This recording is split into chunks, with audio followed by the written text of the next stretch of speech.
ಕರ್ನಾಟಕ ಸರ್ಕಾರ ಮನೆ ಮನೆಗೆ ಕೊರೋನಾ ಮುಟ್ಟಿಸುವಂತಹ ಯೋಜನೆಯನ್ನು ರೂಪಿಸಿದೆ ಅಂತ ಮಾಜಿ ಸಚಿವ ಯುಟಿ ಖಾದರ್ ಅವರು ಗಂಭೀರ ಆರೋಪವನ್ನು ಮಾಡಿದ್ದಾರೆ.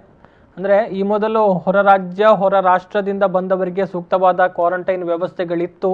14 ದಿನಗಳ ಒಂದು ಸಾಂಸ್ಥಿಕ ಕ್ವಾರಂಟೈನ್, ಆ ಬಳಿಕದ ಹೋಮ್ ಕ್ವಾರಂಟೈನ್ ಪದ್ಧತಿ, ಈ ಮೂಲಕ ಕ್ವಾರಂಟೈನ್ಗೆ ಒಳಪಡಿಸುವಂತಹ ವ್ಯವಸ್ಥೆಗಳಿತ್ತು. ಆದರೆ ಈಗ ಒಂದು ಮಾರ್ಗಸೂಚಿಯನ್ನು ಬದಲಾಯಿಸಲಾಗಿದೆ. ಆ ಒಂದು ಕ್ವಾರಂಟೈನ್ ಅವಧಿಯನ್ನು ಇಳಿಕೆ ಮಾಡಿರುವಂತಹ ಬಗ್ಗೆ ಆಕ್ಷೇಪವನ್ನು ವ್ಯಕ್ತಪಡಿಸಿದ್ದಾರೆ ಮಾಜಿ ಸಚಿವರು ಜೊತೆಗೆ ಶಾಸಕರು ಯುಟಿ ಖಾದರ್ ಅವರು. ಈ ಬಗ್ಗೆ ಮಂಗಳೂರಿನಲ್ಲಿ ಸುದ್ದಿಗೋಷ್ಠಿ ನಡೆಸಿ ಮಾತನಾಡಿದಂಥ ಅವರು, ಇದೀಗ ರಾಜ್ಯ ಸರ್ಕಾರ ಹೊಸ ಮಾರ್ಗಸೂಚಿಯನ್ನು ಹೊರಡಿಸಿ ಹೊರ ರಾಜ್ಯ ಮತ್ತು ಹೊರ ರಾಷ್ಟ್ರಗಳಿಂದ ಬಂದವರಿಗೆ ಕ್ವಾರಂಟೈನ್ಗೆ ಒಳಪಡಿಸುವಂತಹ ಒಂದು ಅವಧಿಯನ್ನು ಕಡಿತ ಮಾಡಿದ್ದಾರೆ. ಜೊತೆಗೆ ಈ ಹಿಂದೆ ಎಲ್ಲರಿಗೂ ಕೂಡ ಕೊರೋನಾ ತಪಾಸಣೆಯನ್ನು ಮಾಡಲಾಗ್ತಾ ಇತ್ತು. ಅಂದರೆ ಹೊರ ರಾಜ್ಯಗಳು ಹೊರ ರಾಷ್ಟ್ರಗಳಿಂದ ಬಂದಂತಹ ಪ್ರಯಾಣಿಕರಿಗೆ ಎಲ್ಲರಿಗೂ ಕೂಡ ಒಂದು ಆರೋಗ್ಯ ತಪಾಸಣೆಯನ್ನು ಮಾಡಲಾಗ್ತಾ ಇತ್ತು. ಥ್ರೋಟ್ ಸ್ವ್ಯಾಬನ್ನು ಕಲೆಕ್ಟ್ ಮಾಡಿಕೊಂಡು ಲ್ಯಾಬ್ಗೆ ಕಳಿಸಲಾಗ್ತಾ ಇತ್ತು. ಆದರೆ ಈಗ 7 ದಿನಗಳ ಕ್ವಾರಂಟೈನ್ ಮುಗಿಸಿದ ಬಳಿಕ ಆ ವ್ಯಕ್ತಿಯಲ್ಲಿ ಯಾವುದೇ ರೀತಿಯ ರೋಗದ ಲಕ್ಷಣಗಳು ಇಲ್ಲವಾದಲ್ಲಿ ತಪಾಸಣೆಯೇ ಇಲ್ಲ. ಯಾಕಾಗಿ ಈ ರೀತಿಯ ನಿರ್ಧಾರಗಳನ್ನು ತೆಗೆದುಕೊಳ್ಳಲಾಗಿದೆ ಎನ್ನುವಂಥದ್ದನ್ನು ಸರ್ಕಾರ ಜನರಿಗೆ ಸ್ಪಷ್ಟಪಡಿಸಬೇಕು ಎನ್ನುವಂತಹ ಒಂದು ಆಗ್ರಹವನ್ನು ಯುಟಿ ಖಾದರ್ ಅವರು ಮಾಡಿದರು.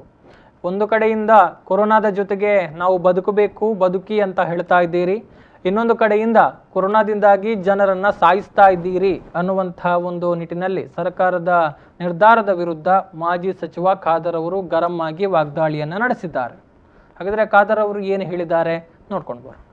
2 ತಿಂಗಳ ಕಾಲ ಜನಸಾಮಾನ್ಯರು ಲಾಕ್ಡೌನ್ನಲ್ಲಿ ಸರ್ಕಾರದ ಎಲ್ಲ ಆದೇಶಕ್ಕೆ ಸಹಕಾರ ಕೊಟ್ಟರು. ಆವಾಗ ಯಾರಾದರೂ ಹೊರ ರಾಜ್ಯದಿಂದ, ಹೊರ ದೇಶದಿಂದ ಅಥವಾ ಹೊರ ಜಿಲ್ಲೆಗಳಿಂದ ಯಾರ್ದು ಬಂದಲ್ಲಿ ಅವರಿಗೆ ಫಸ್ಟ್ 28 ದಿವಸ ಕ್ವಾರಂಟೈನ್ ಮತ್ತು 14 ದಿವಸ ಕ್ವಾರಂಟೈನ್, ಒಮ್ಮೆ 5 ದಿವಸ ಒಂದು ಟೆಸ್ಟ್, ಮತ್ತೊಂದು 12 ದಿವಸ ಒಂದು ಟೆಸ್ಟ್, ನೆಗೆಟಿವ್ ಆಗಿ ಮತ್ತೆ ಮನೆ ಕಳಿಸೋ ಕೆಲಸ ಮಾಡಿದ್ದಾರೆ. ಎಲ್ಲ ಕೂಡ ಜಿಲ್ಲಾಡಳಿತ, ನಮ್ಮ ಆರೋಗ್ಯ ಇಲಾಖೆ ಅವರೆಲ್ಲ ಕೂಡ ಶ್ರಮ ಪಟ್ಟಿದ್ದಾರೆ, ಇಲ್ಲ ಅಂತ ಹೇಳಲಿಕ್ಕೆ ಆಗೋದಿಲ್ಲ. ಅದರಿಂದಾಗಿ ನಮಗಿಷ್ಟು ಸೋಂಕಿತರನ್ನು ಅದು ಸ್ಪ್ರೆಡ್ ಆಗುವ ಮುಂಚೆಯಲ್ಲೇ ಪತ್ತೆ ಹಚ್ಚಲಾಯಿತು.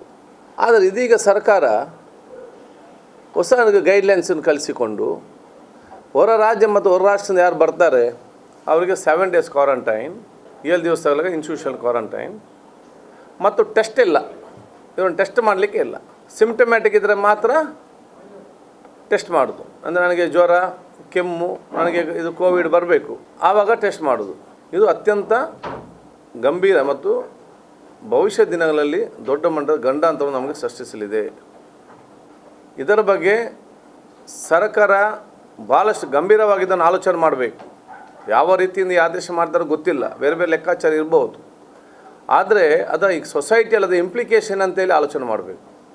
ಲಾಕ್ಡೌನ್ ಇದ್ದಂಥ ಸಂದರ್ಭದಲ್ಲಿ ನೀವು ಟೆಸ್ಟ್ ಮಾಡ್ತಾ ಇದ್ದಾಗ ಈಗ ಅನ್ಲಾಕ್ ಆಗಿದೆ, ನೀವು ಡಬಲ್ ಟೆಸ್ಟ್ ಮಾಡಬೇಕು ಆರೋಗ್ಯ ದೃಷ್ಟಿಯಿಂದ. ಮುಂಚೆನು ಮಾಡ್ತಿದ್ರೆ ಅದಕ್ಕಿಂತ ಡಬಲ್ ಟೆಸ್ಟ್ ಈಗ ಆಗಬೇಕು, ಅದಕ್ಕೆ ನಾವು ರೆಡಿಯಾಗಿರಬೇಕಿತ್ತು. ನೀವು ಲಾಕ್ಡೌನ್ ಎಲ್ಲ ಈಗ ಓಪನ್ ಮಾಡಿ ಇನ್ನು ಯಾವುದು ನಿಮಗೆ ಟೆಸ್ಟ್ ಬೇಡ ಅಂತ ಹೇಳಿದರೆ ನೀವು 60 ದಿವಸ ಲಾಕ್ಡೌನ್ ಮಾಡಿದ್ಯಾಕೆ? ಜನರನ್ನು ಸಂಕಷ್ಟ ಸಿಲುಕಿಸಿದ್ಯಾಕೆ? ಇಡೀ ಆರ್ಥಿಕ ಪರಿಸ್ಥಿತಿ ಬುಡ ಮೇಲೆ ಮಾಡಿದ್ಯಾಕೆ? ಏನು ಉದ್ದೇಶ ಏನಾಯಿತು? ಯಾರ ಉದ್ದೇಶ? ಜನ ಸಹಕಾರ ಕೊಟ್ಟು ಇಡೀ ನಮ್ಮ ಆರ್ಥಿಕ ಪರಿಸ್ಥಿತಿ ಹದಗೆಟ್ಟು ಇದು ನಮಗೆ ಸಿಕ್ಕಿದಂಥ ಪ್ರಯೋಜನ ಏನು? ಯಾಕೆ ಇದೆಲ್ಲ ಮಿಸ್ಪ್ಲ್ಯಾನ್? ಇದರಲ್ಲಿ ಸ್ಪಷ್ಟವಾದ ಒಂದು ನಿಲುವು ಯಾಕೆ ಇವತ್ತು ಸರ್ಕಾರಕ್ಕಿಲ್ಲ? ಕೇಂದ್ರ ಇರಲಿ, ರಾಜ್ಯ ಸರ್ಕಾರ ಇರಲಿ, ಸ್ಪಷ್ಟತೆ ಬೇಕಲ್ಲ. ಈಗ 7 ಡೇಸ್ ಕ್ವಾರಂಟೈನ್ ಬಂದವರಿಗೆ ಮತ್ತೆ ಟೆಸ್ಟ್ ಇಲ್ಲ ಅಂತ ಹೇಳ್ತಾರಲ್ಲ, ಯಾಕೆ ಇಲ್ಲ ಅಂತ ಜನರಿಗೆ ಅದು ಹೇಳಿ. ಯಾಕೆ ನಿಮಗೆ ಮಾಡಲಿಕ್ಕೆ ಆಗೋದಿಲ್ಲ ಅಂತಲ್ಲ ಹೇಳಿ, ಏನು ಕಷ್ಟ ಏನು? ನಾವು ಹೇಳ್ತೇವೆ ಮತ್ತೊಮ್ಮೆ, ನಮಗೆ ಪರ ರಾಜ್ಯದಲ್ಲಿದ್ದವರು ನಮ್ಮವ್ರು ಬರಬೇಕು, ಎಲ್ಲರೂ ಕೂಡ ಕರ್ನಾಟಕದವರು, ರಾಜ್ಯದಲ್ಲವರು, ವಿದೇಶದಲ್ಲಿದ್ದವರು ಕೂಡ ಬರಬೇಕು.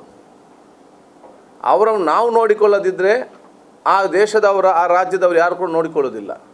ನಾವು 60 ದಿವಸ ಲಾಕ್ಡೌನ್ ಮಾಡಿ ಇಲ್ಲಿ ಬರಬೇಡಿ ಅಂತ ಅವ್ರ ಸಂಕಷ್ಟ ನಾವು ಸಿಲುಕಿಸಿ ಅವರನ್ನು ಅಲ್ಲಿ. ಈಗ ಇಡೀ ಊರು ಸ್ಪ್ರೆಡ್ ಆದಾಗ ನೀವು ಮತ್ತೆ ಅಲ್ಲಿ ನಿಮಗೆ ರೋಗ ಬನ್ನಿ, ಅಲ್ಲೇ ಕೂತ್ಕೊಳ್ಳಿ ಅಂತ ಹೇಳುವಂಥದ್ದು ಮಾನವೀಯತೆ ಸರ್ಕಾರ ಅಲ್ಲ. ಸೊ ವಿದೇಶದಲ್ಲಿದ್ದವ್ರು ತರಲಿಕ್ಕೂ ಕೂಡ ಪ್ಲ್ಯಾನ್ ಆಗಬೇಕು, ಬೇರೆ ರಾಜ್ಯದಲ್ಲಿದ್ದವ್ರಿಗೆ ಕೂಡ ಇವತ್ತು ಬರೋಒಂದು ವಿಚಾರ ಆಗಬೇಕು. ಮಹಾರಾಷ್ಟ್ರಕ್ಕೆ ಮತ್ತು ಇನ್ನಿತರ ಕಡೆಗೆ ಹೆಚ್ಚಿನ ಸಂಖ್ಯೆಯಲ್ಲಿ ಯಾರು ಜನ ಇದ್ದಾರೆ, ನಮ್ಮ ವರ್ಗದವರು ಇದ್ದಾರೆ, ಈ ಪ್ರದೇಶದವರು ಇದ್ದಾರೆ, ಟ್ರೈನ್ ವ್ಯವಸ್ಥೆ ಮಾಡಬೇಕು ತಕ್ಷಣವೇ. ಇದನ್ನು ತಂದು ಮಾಡಲಿಕ್ಕೆ ಸಮಸ್ಯೆ ಏನಂತೇಳಿ ಹೇಳಬೇಕು. ನಾವು ಯಾಕೆಂತ ಹೇಳಿದರೆ ನಮ್ಮಲ್ಲಿ ಬೇಕಾದಷ್ಟು ಅನುದಾನ ಇದೆ, ನಮಗೆ ಇಷ್ಟು ನಾವು ಕಳಿಸಿದ್ದೇವೆ, SDRಗೆ ನಾವು ಕಾನೂನನ್ನು ತಿದ್ದುಪಡಿ ಮಾಡಿದ್ದೇವೆ, ಬೇಕಾದಷ್ಟು ನಾವು ಹಿಂದೆ ಇಲ್ಲಿ ಲ್ಯಾಬ್ ಇರಲಿಲ್ಲ, ಈಗ ನಾವು ಇಲ್ಲಿ 4 ಲ್ಯಾಬ್ ಮಾಡಿದ್ದೇವೆ, ಅದು ಓಪನ್ ಆಗಿದೆ. ಅರೆ then what is your problem? ನಿಮ್ಮ ಸಮಸ್ಯೆ ಏನು? 7 days ಕ್ವಾರಂಟೈನ್ ಮಾಡಿ ಟೆಸ್ಟ್ ಇಲ್ಲ ಅಂತ ಹೇಳ್ತೀರಲ್ಲ, ಕಾರಣವನ್ನು ಅದು ಹೇಳಿ ಜನರಿಗೆ, ಜನ ಹೇಗೆ ಇರಬೇಕು ಅಂತ ಹೇಳಿ. ನೀವು ಕೊರೋನಾದ ಜೊತೆ ಬದುಕಿ ಅದು ಒಂದು ಕಡೆ ಹೇಳ್ತೀರಿ, ಇಲ್ಲಿ ಕೊರೋನಾ ಸಾಯಿ ಅಂತ ಹೇಳುವಂಥ ಪರಿಸ್ಥಿತಿಯಾ? ಇದು ಕೊರೋನಾ ಜೊತೆ ಬದುಕಬೇಕಾ ಅಥವಾ ಕೊರೋನಾ ಜೊತೆ ಸಾಯುವಂಥ ಪರಿಸ್ಥಿತಿ ನೀವು ನಿರ್ಮಾಣ ಮಾಡ್ತೀರಾ? ಉದಾಹರಣೆಗೆ ನನ್ನ ಕ್ಷೇತ್ರದಲ್ಲೇ ಆಗಿದೆ ಮೊನ್ನೆ.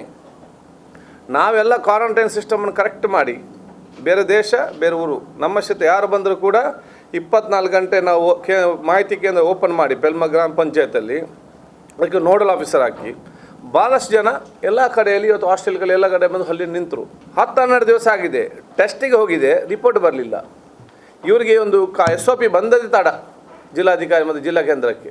ತಕ್ಷಣ ಕಳಿಸಿ ಮನೆ ಕಳಿಸಿ ಆದೇಶ ಬಂದಿದೆ, 7 ದಿವಸದಲ್ಲಿ ಮನೆ ಕಳಿಸ್ಬೇಕಂತೇಳಿ ಒಂದಮ್ಮ ಅಧಿಕಾರಿಗಳೇ ಒತ್ತಡ. ನಮ್ಮ ಗ್ರಾಮ ಪಂಚಾಯತ್ ಸದಸ್ಯರೆಲ್ಲ ಹೇಳಿದ್ರಂತೆ, ಒಂದು ರಿಪೋರ್ಟ್ ಬರಲಿ ಮತ್ತೆ ಕಳಿಸುವಂಥ ಅಧಿಕಾರಿಗಳು ಹೇಳಿ, ಬೇಡ ಅಲ್ಲಿ ನಮಗೆ ಜೋರು ಮಾಡ್ತಿದ್ದಾರೆ, ಮನೆ ಕಳಿಸಿ ಅಂತೇಳಿ ಮನೆಗೆ ಕಳಿಸಿದ್ರು ಇವರನ್ನು.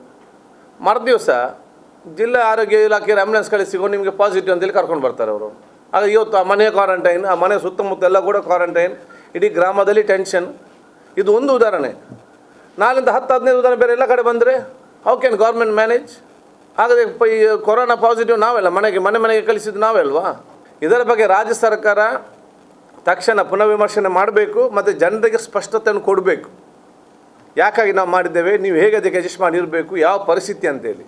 ಎರಡನೇದು, ಕೇಂದ್ರ ಸರ್ಕಾರದ ಗೈಡ್ಲೈನ್ಸ್, ರಾಜ್ಯ ಸರ್ಕಾರ ಗೈಡ್ಲೈನ್ಸ್ ಇರ್ಬೋದು. ನಾನು ಜಿಲ್ಲಾಧಿಕಾರಿ ಮತ್ತು ಜಿಲ್ಲಾ ಉಸ್ತುವಾರಿ ಸಚಿವರಿಗೆ ಹೇಳ್ತೇನೆ, ಈ ಆ್ಯಕ್ಟ್ನಲ್ಲಿ ಜಿಲ್ಲಾಧಿಕಾರಿಗೆ ಮತ್ತು ಜಿಲ್ಲಾ ಆಡಳಿತಕ್ಕೆ ವಿಶೇಷವಾದ ಅಧಿಕಾರ ಇವತ್ತಿದೆ. ಜಿಲ್ಲಾ ಉಸ್ತುವಾರಿ ಸಚಿವರು ತಕ್ಷಣ ಮೀಟಿಂಗ್ ಕರೆಸಿ, ಜಿಲ್ಲಾಧಿಕಾರಿ ಆರೋಗ್ಯ ಇಲಾಖೆ ಮೀಟಿಂಗ್ ಕರೆಸಿ, ನಮ್ಮ ಜಿಲ್ಲೆಗೆ ಬೇರೆ ಜಿಲ್ಲೆ ನಾನು ಹೇಳಲಿಕ್ಕೆ ಹೋಗೋದಿಲ್ಲ, ರಾಜ್ಯ ಮಾಡಿ ಪುನರ್ವಿಮರ್ಶನೆ ಮಾಡಬೇಕಂತ ನಮ್ಮ ಒತ್ತಾಯ.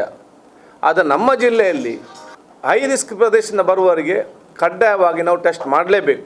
ಇದು ನನ್ನ ಬಲವಾದ ಒತ್ತಾಯ. ಇಲ್ಲದಿದ್ದರೆ ಬಹುಶಃ ಇದು ಪರಿಸ್ಥಿತಿ ಬಲ ಚಿಂತಾಜನಕ ಆಗುವಂಥ ವಿಚಾರ ಇವತ್ತು ಆಗ್ತದೆ. ಇದನ್ನು ನಾವು ತೀರ್ಮಾನ ಮಾಡಬೇಕಂತ ಹೇಳಲಿಕ್ಕೆ ನಾನು ಇವತ್ತು ಬಯಸ್ತೇನೆ.